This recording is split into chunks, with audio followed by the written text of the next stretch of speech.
আরে কথা বলছেন না কেন? পয়সাটা একবার পাই, তোর সঙ্গে বেটা জীবনে কথা বলবে, কথা বলছেন না কেন? যে কোনো ভাবে এখন ঠান্ডা বেড়ে নে, ওর মাথায় হাত বুলিয়ে খালি পয়সাটা, তারপরে জীবনে তোর সঙ্গে কোনো সম্পর্ক রাখবো না। কথা বলছেন না কেন? হ্যাঁ, কিছু বলেন না।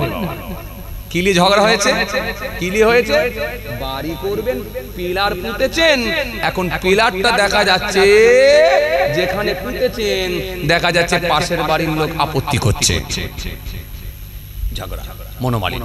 তখন বললো, ও যখন আমাকে পিলার পুঁততে দেয় না, ওর সঙ্গে আর কোনো সম্পর্ক রাখতে হবে না। বড় ছেলেটাকে বলে, এই বড় ছেলে, ও ছেলের সঙ্গে আর বন্ধুত্ব রাখবি না, ওদের ঘরে যাবি না।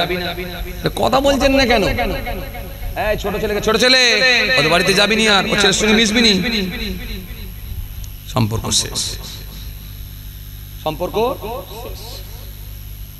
না না না না, এই সম্পর্ক ছিন্ন করা নয়। আল্লাহ নবী সুন্দর করে বললেন, সম্পর্ক যদি কারোর সঙ্গে ছিন্ন করে দিতে হয়, সেটা যেন আল্লাহর জন্য হয়।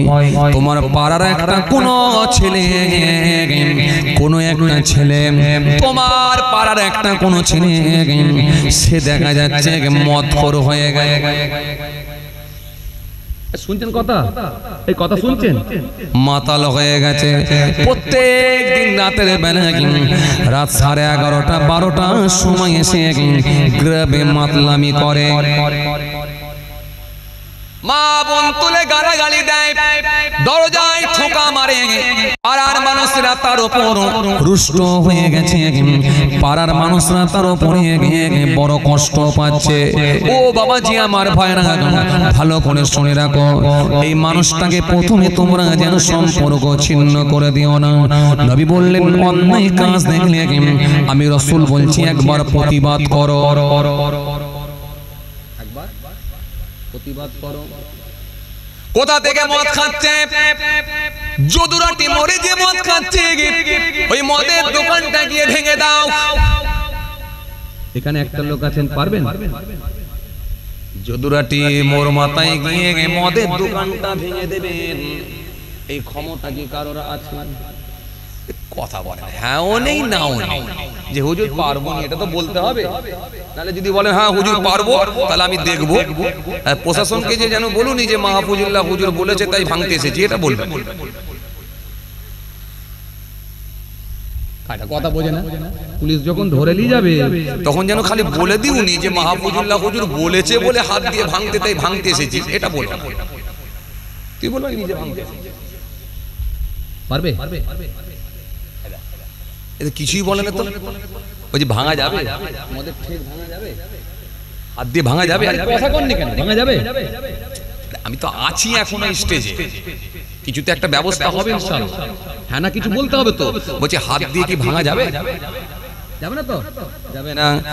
১৫০০ বছর আগে আমার নবীও জানেন ভবিষ্যতে আমার উম্মতদের মধ্যে এটা সম্ভব হবে না। কত জ্ঞান আমার নবীর মধ্যে আল্লাহ দিয়েছেন, আমার নবীকে আমার আল্লাহ কি জ্ঞান দিয়েছেন। পৃথিবীর জমিনে যদি আমার নবীকে জিজ্ঞাসা করা হয় পানির নিচে কি আছে, আমার নবীকে আল্লাহ সেই জ্ঞান দিয়েছেন। আসমানের উপরে কি আছে, আমার নবীকে আল্লাহ সেই জ্ঞান দিয়েছেন। হাওয়ার জ্ঞান, জমিনের জ্ঞান, পৃথিবীর জ্ঞান, নবমণ্ডল ভূমণ্ডলের জ্ঞান, সব থেকে শ্রেষ্ঠ জ্ঞানী আমার নবীকে করেছিলেন। As a teacher, as a leader, as a commander, Muhammad সাল্লাল্লাহু আলাইহি ওয়াসাল্লাম the most practical and most successful of all prophets। সেই নবীকে আল্লাহ এমন জ্ঞান দিয়েছিলেন, সব রকমের জ্ঞান দিয়েছেন। কত জ্ঞান আমার নবীর মধ্যে, এই জন্য নবীর টিচার পৃথিবীর কোন মানুষ নয়। নবীর টিচার, মাস্টার, নবীর উস্তাদ হলো স্বয়ং রব্বুল আলামিন আল্লাহ পাক। জোরে হবে না? এই জন্য আমার আল্লাহ কোরআনের মধ্যে বললেন, আমার নবী একটা কথাও নিজে থেকে বলে না, আমার নবী একটা কথাও নিজে থেকে বলে না, যেটা আমি আল্লাহ বলতে নির্দেশ করি, যেটা আমি আল্লাহ বলতে আদেশ করি, যেটা আমি আল্লাহ বলতে বলি, সেটাই আমার নবী মানুষের সামনে বলি। এই জন্য আমার নবীর জ্ঞানের কাছে কোনো জ্ঞান হতে পারে না, কারণ রাসূলুল্লাহর মাস্টার টিচার পৃথিবীর কেউ নয়, স্বয়ং আল্লাহ নিজে নবীর মাস্টার ছিলেন। আমার নবী জানিয়ে দিলেন ১৫০০ বছর আগে আমার নবী জানতে পারলেন এটা তাদের দ্বারাই সম্ভব হবে না। কত দূরদৃষ্টি সম্পন্ন নবী, কেমন জ্ঞানী, কি জ্ঞান আল্লাহ দিয়েছে। আমার নবী সঙ্গে সঙ্গে অপশন দিলেন, ও আমার উম্মতেরা, যদুরাটিতে গিয়ে তোরা মদের দোকানটা ভেঙে উড়িয়ে দিতে পারবি না, হাত দিয়ে পারবি না, আমি নবী জানি। এই জন্য ২ নম্বর